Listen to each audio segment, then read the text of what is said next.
మహాత్మా గాంధీ గారు, అంబేద్కర్ గారు, జవహర్లాల్ నెహ్రూ గారు వీరంతా కూడా సంవత్సరాల పాటు శ్రమపడి చెమటోడ్చి ఈ పుస్తకాన్ని ఆవిష్కరించేందుకు రూపొందించేందుకు తమ సహకారాన్ని అందించి ఈ దేశానికి పుస్తకాన్ని అందించగలిగారు. और इस चुनाव में बीजेपी के लोगों ने साफ कह दिया है, उनके नेताओं ने, बड़े बड़े नेताओं ने कह दिया है कि वो इस संविधान को बदल देंगे, खत्म कर देंगे, फेंक देंगे.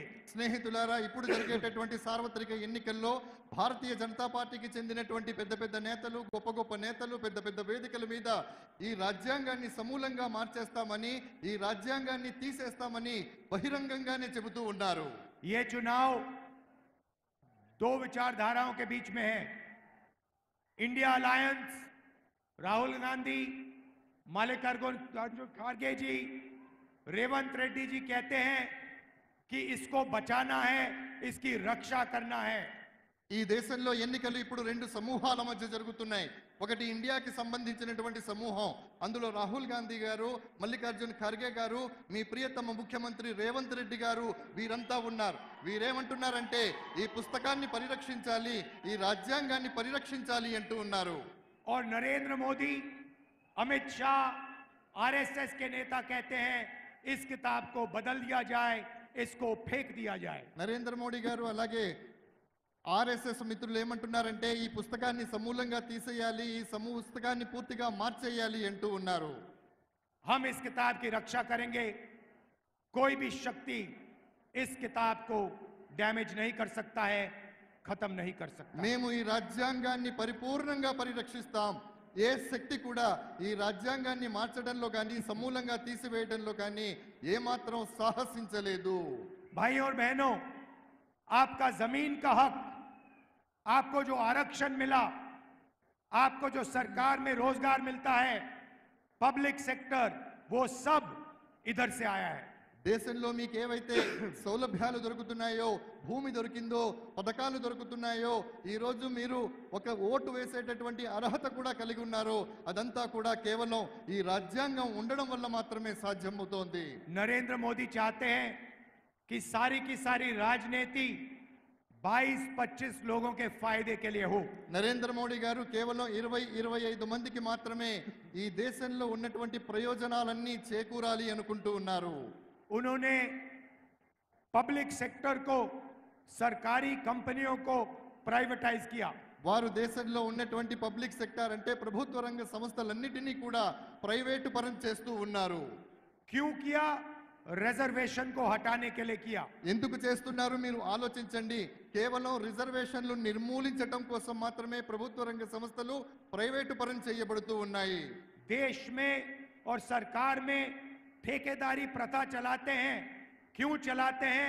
रिजर्वेशन को खत्म करने के लिए. దేశంలో ఉండేటటువంటి పెట్టుబడిదారీ వ్యవస్థను పెంపొందించేటటువంటి ప్రయత్నాన్ని చేస్తున్నారు. ఎందుకు చేస్తున్నారు? కేవలం రిజర్వేషన్లు తొలగించాలి అనేటటువంటి ఉద్దేశంతో మాత్రమే ఈ కుట్ర జరుగుతూ ఉంది. लड़ाई इस बात की भी है, वो रिजर्वेशन को खत्म करना चाहते हैं, हम रिजर्वेशन को 50% से ज्यादा बढ़ाना चाहते हैं. ప్రధానమైనటువంటి యుద్ధం ఎందుకు జరుగుతుందంటే వారు రిజర్వేషన్లు సమూలంగా తీసివేయాలంటున్నారు. కానీ మేము ప్రభుత్వంలో వచ్చిన తర్వాత 50% రిజర్వేషన్లను ఇవ్వాలనుకుంటూ ఉన్నాము. भाई और बहनों, हिंदुस्तान में अगर आप पिछड़ों की, दलितों की, आदिवासियों की आबादी जोड़ दें तो ये मेजॉरिटी बनती है. మిత్రులారా, స్నేహితులారా, దేశంలో ఉన్నటువంటి ఆదివాసీలు అంటే గిరిజనులు కానివ్వండి, వెనకబడ్డటువంటి వాళ్ళు కానివ్వండి, వీళ్ళందరి యొక్క గణన గనక మనం చేసినట్టయితే అద్భుతమైనటువంటి ఫలితాలు సాధించే అవకాశం ఉంది. कम से कम 50% पिछड़ा वर्ग है. కమ్ సే కమ్ అంటే కనీసం 50% మంది వెనుకబడినటువంటి తరగతుల వారు ఉన్నారు. 15% दलित, 8% आदिवासी. 15% దళితులు, 8% ఆదివాసీలు ఉన్నారు. 15% माइनॉरिटी और 5% गरीब जनरल कास्ट के लोग. 15% మైనారిటీలు ఉన్నారు. మిగతా 8% ఎవరైతే ఉన్నారో వారంతా జనరల్ కేటగిరీకి చెందినటువంటి వాళ్ళు ఉన్నారు. अगर आप इन सबको जोड़ दो 90% से ज्यादा बनता है. మీరందరినీ కన్నా కలిపినట్టయితే వీరందరూ 90%కి సరిసమానం అవుతారు. मगर इन लोगों को हिंदुस्तान में भागीदारी नहीं मिलती. కానీ భారతదేశంలో వీళ్ళకి ఎప్పుడూ భాగస్వామ్యం దొరకదు. इसीलिए हमने निर्णय लिया है कि जैसे तेलंगाना में जाति जनगणना हुआ वैसे ही हिंदुस्तान में जाति जनगणना होने वाला है। కాబట్టి మేము ఒక దృఢమైనటువంటి నిర్ణయం తీసుకున్నాము. ఏ రకంగానైతే తెలంగాణలో కుల గణన జరిగిందో అదే విధంగా యావత్ దేశంలో కుల గణన చేయాలి అనేటటువంటి సంకల్పంతో మేము ముందుకు సాగుతూ ఉన్నాం. हिंदुस्तान के दलितों को, आदिवासियों को, पिछड़ों को, गरीब जनरल कास्ट के लोगों को, माइनॉरिटीज को पता लगना चाहिए उनकी कितनी शक्ति है, उनकी कितनी आबादी है और उनकी कितनी भागीदारी मिल रही है। దళితులు కానివ్వండి, గిరిజనులు కానివ్వండి, ఆదివాసీలు కానివ్వండి, మైనార్టీలు కానివ్వండి, సామాన్యులు కానివ్వండి, వీళ్ళందరూ దేశంలో ఎంత శాతం ఉన్నారు అనేటటువంటి విషయం వారికి తెలియాలి. వాళ్ళ శక్తి ఏమిటో ఈ దేశంలో వాళ్ళకి తెలియాలి. और जाति जनगणना के बाद क्रांतिकारी राजनीति शुरू होगी। हिंदुस्तान की राजनीति हमेशा के लिए बदल जाएगी क्योंकि एक गहरा सच हम सबके सामने दिखने लगेगा। స్నేహితులారా, కాబట్టి ఈ రకమైనటువంటిది జరిగినప్పుడు దేశంలో నిజమైనటువంటి రాజకీయం ప్రారంభమవుతోంది. ఒక ఉజ్వలమైనటువంటి రాజకీయ చైతన్యం వస్తోంది. ఆ రాజకీయ చైతన్యం రావాలి అనేటటువంటి ఉద్దేశంతోనే మేము ఆ దిశగా ప్రయత్నాలు చేస్తూ ఉన్నాము. 2-3% लोग हिंदुस्तान को चलाते हैं, सारी की सारी संस्थाएं उनके हाथ में हैं, सारी की सारी कंपनियां उनके हाथ में हैं, सरकार उनके हाथ में है। जाति जनगणना से पता लग जाएगा, इसकी सच्चाई सारे हिंदुस्तान को पता लग जाएगी। కేవలం 2% మంది ఎవరైతే ఉన్నారో వాళ్ళ చేతుల్లోనే సంపద మొత్తం ఉంది. వాళ్ళే ఈ రోజు దేశాన్ని శాసిస్తున్నారు. ఎప్పుడైతే మనం జనగణన కులగణన చేస్తామో అప్పుడు నిజమైనటువంటి స్టాటిస్టిక్స్, నిజమైనటువంటి నిష్పత్తి బయటికి రావడం జరుగుతుంది. అప్పుడు మన శాతం ఎంత, మన వాటా ఎంత అనేటటువంటి విషయం మనకు అర్థమవుతుంది. भाइयों और बहनों, नरेंद्र मोदी जी ने अदानी जैसे लोगों के लिए काम किया। 10 साल हिंदुस्तान के airports, ports, infrastructure, defence industry सारी की सारी नरेंद्र मोदी जी ने अदानी को दी। స్నేహితులారా, నరేంద్ర మోడీ గారు గత 10 సంవత్సరాల కాలంలో చేసినటువంటి పరిపాలనలో ఎయిర్పోర్ట్లు, విమానాశ్రయాలు కానివ్వండి, నౌకాశ్రయాలు కానివ్వండి, దేశంలో ఉన్నటువంటి పెద్ద పెద్ద ప్రభుత్వ రంగ సంస్థలు కానివ్వండి, వీటన్నిటినీ కూడా ఆదానీ పరం చేస్తూ ఉన్న సంగతి మీరు గమనిస్తూనే ఉన్నారు. उन्होंने 22-25 अरबपति बनाए, अमीर लोगों को और अमीर किया। हालत यह है कि 22 लोगों के पास उतना ही धन है जितना 70 करोड़ हिंदुस्तानियों के हाथ में है। స్నేహితులారా, మిత్రులారా, నరేంద్ర మోడీ గారు 10 సంవత్సరాల తన పాలన కాలంలో కేవలం 20-25 మంది మాత్రమే మిలియనర్లను, ట్రిలియనర్లను చేయటం జరిగింది. భారతదేశంలో ఎంతమంది జనాభా ఉన్నారో అంతమంది జనాభా దగ్గర ఉండేటటువంటి సొత్తు ఈ రోజు అంతకంటే ఎక్కువ కేవలం దేశంలో 20-25 మంది చేతుల్లో మాత్రమే ఉంది. भाइयों और बहनों, उन्होंने 22 अरबपति बनाए। अब समय आ गया है हमें करोड़ों लाखपति बनाने हैं। స్నేహితులారా, కేవలం వారు 20-25 మందిని మాత్రమే బిలియనర్లను చేస్తే ఇప్పుడు సమయం ఆసన్నమైంది. కోటాను కోట్ల మందిని కోటీశ్వరులను చేసేటటువంటి అవకాశం మన ముందుంది. हम एक ऐतिहासिक क्रांतिकारी काम करने जा रहे हैं। ఒక ऐसा काम जो आप सपने में नहीं सोच सकते। ఒక చారిత్రాత్మకమైనటువంటి కార్యక్రమానికి, ఒక చారిత్రాత్మకమైనటువంటి చైతన్యానికి శ్రీకారం చుట్టేటటువంటి ప్రయత్నాన్ని మేము చేస్తున్నాం. ఆ ప్రయత్నం ఏమిటి అనేది మీరు కనీసం కలలో కూడా ఊహించలేరు. आपने ऐसा सपना भी नहीं देखा होगा जो हम करने जा रहे हैं, जो हम सच्चाई में आपको देने जा रहे हैं। మేము ఏదైతే చేయాలనుకుంటున్నామో అది మీరు కలలోనైనా ఊహించి ఉండరు. కానీ వాస్తవం చెబుతున్నాను, అది వాస్తవంలో రూపుదాల్చబోతోంది. దాని స్వప్నాన్ని మేము సాకారం చేసి చూపిస్తాము. ऐसा काम दुनिया की किसी सरकार ने आज तक नहीं किया। ప్రపంచంలో ఏ ప్రభుత్వం కూడా ఇలాంటి పని ఇప్పటి వరకు చేసి ఉండలేదు. और इसके बाद दुनिया की सारी सरकार यही काम करेंगी। ప్రపంచంలో ఉన్నటువంటి ప్రతి దేశం కూడా మనం చేసేటటువంటి కార్యక్రమం లాంటి కార్యక్రమాలే చేయబోతోంది. भाइयों और बहनों, हिंदुस्तान के सारे गरीब परिवारों की लिस्ट बनेगी। దేశంలో ఉన్నటువంటి ఎంతమంది నిరుపేదలు ఉన్నారో వాళ్ళందరికీ సంబంధించినటువంటి ఒక జాబితా రూపొందించబడుతుంది. तेलंगाना में हर गांव में जाकर, कस्बों में जाकर हम गरीबों के नाम लिस्ट में डालेंगे। తెలంగాణలో ఉన్నటువంటి మారుమూల ప్రాంతాలలో, మారుమూల గ్రామాలలో కూడా మేము వెళ్ళటం జరుగుతుంది. అక్కడ ఉన్నటువంటి ప్రతి పేదవాడి యొక్క పేరుని, చిరునామా మొత్తం కూడా ఆ జాబితాలో పొందుపరుస్తాం. किसान के परिवार, मजदूर के परिवार, दलित, आदिवासी, पिछड़े, गरीब, जनरल कास्ट के लोग, सबसे गरीब लोगों की लिस्ट बनेगी। కార్మికులు, కర్షకులు, రైతులు, మైనార్టీలు, దళితులు, ఆదివాసీలు ఎవరైతే ఉన్నారో వీళ్ళందరికీ సంబంధించినటువంటి ఒక పరిపూర్ణమైనటువంటి నివేదిక జాబితా రూపొందించబడుతుంది. हर परिवार में से एक महिला का नाम चुना जाएगा ప్రతి కుటుంబం నుండి ఒక మహిళ పేరును ఎంపిక చేసుకోవడం జరుగుతుంది. और उस महिला के बैंक अकाउंट में इंडिया गठबंधन की सरकार 10,000 नहीं, 50,000 नहीं, 70,000 नहीं, 1,00,000 रुपए बैंक अकाउंट में डालेगी। ఏ మహిళ పేరైతే మనం ఎంపిక చేసుకుంటామో ఆ మహిళ పేరిట బ్యాంకులో అకౌంట్ తీయించబడి అందులో 10,000 కాదు, 50,000 కాదు, 70,000 కాదు, పూర్తిగా 1,00,000 రూపాయలు డిపాజిట్ చేయటం జరుగుతుంది. भाइयों और बहनों, आप समझिए, सोचिए क्या होने जा रहा है। करोड़ों परिवारों को हर महीने 8,500 रुपए खटाखट खटाखट खटाखट खटाखट हर महीने मिलने जा रहे हैं। స్నేహితులారా, రాబోయేటటువంటి రోజుల్లో ఇండియా గెలుపొందిన తర్వాత, అధికారంలోకి వచ్చిన తర్వాత దేశంలో ఉన్నటువంటి మహిళల బ్యాంకుల్లో 8,500 రూపాయలు ఖటాఖట్ ఖటాఖట్ ఖటాఖట్ గా జమ చేయబడతాయి. शिक्षा के लिए, स्वास्थ्य के लिए, भोजन के लिए पहली तारीख हर महीने आपके बैंक अकाउंट में 8,500 रुपए एक्स्ट्रा आएंगे।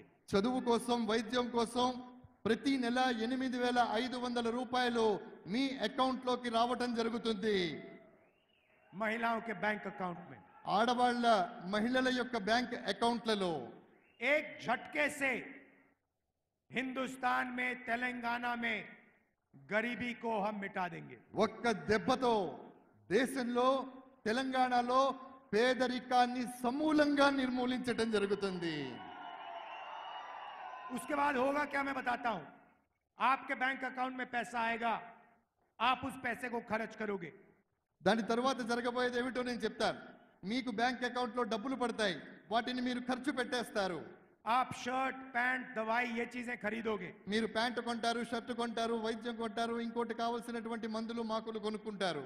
और हिंदुस्तान की कंपनियां, छोटी छोटी कंपनियां, बड़ी कंपनियां ये माल बनाएंगी।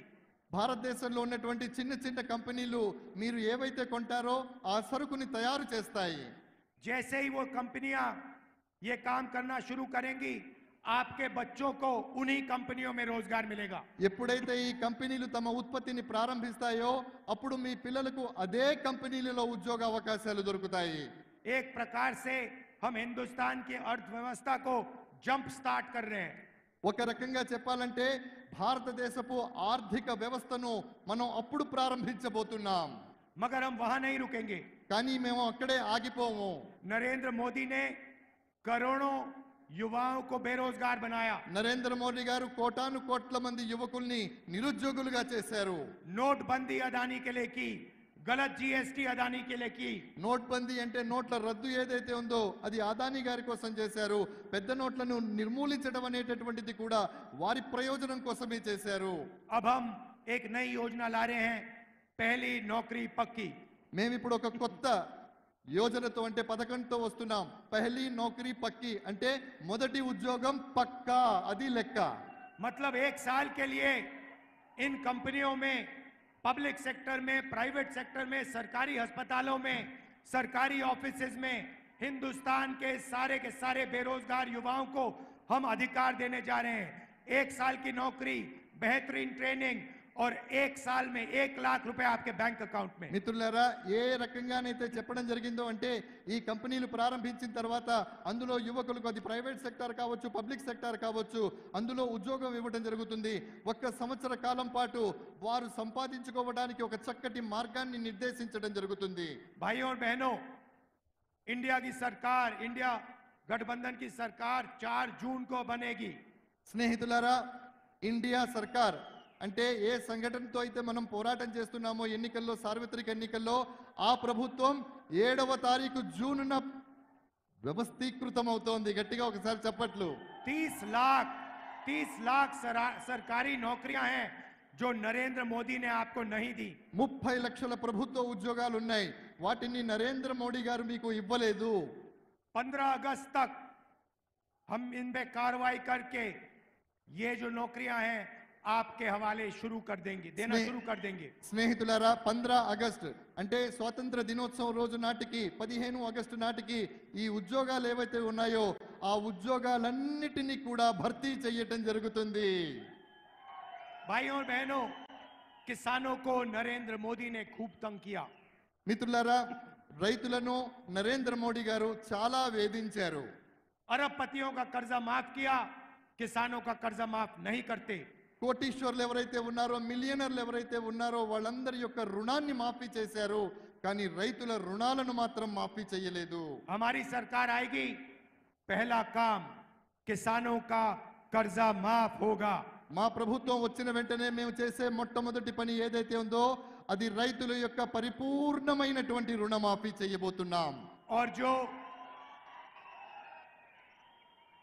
और आपको अनाज के लिए, धान के लिए, शुगर केन के लिए आज नरेंद्र मोदी सही दाम नहीं दिलवाते हैं. స్నేహితులారా, మనం పండించేటటువంటి ధాన్యానికి కానివ్వండి, ఇతరాత్ర పంటలకు కానివ్వండి, నరేంద్ర మోడీ గారు సరైనటువంటి వ్యవసాయ ఉత్పత్తులకు ఇవ్వాల్సినటువంటి ధరను ఇవ్వడం లేదు. हम कानूनी मिनिमम सपोर्ट प्राइस, मतलब कानून के मुताबिक आपको अनाज के लिए, धान के लिए, शुगर केन के लिए कम से कम दाम गारंटी करके मिलेगा.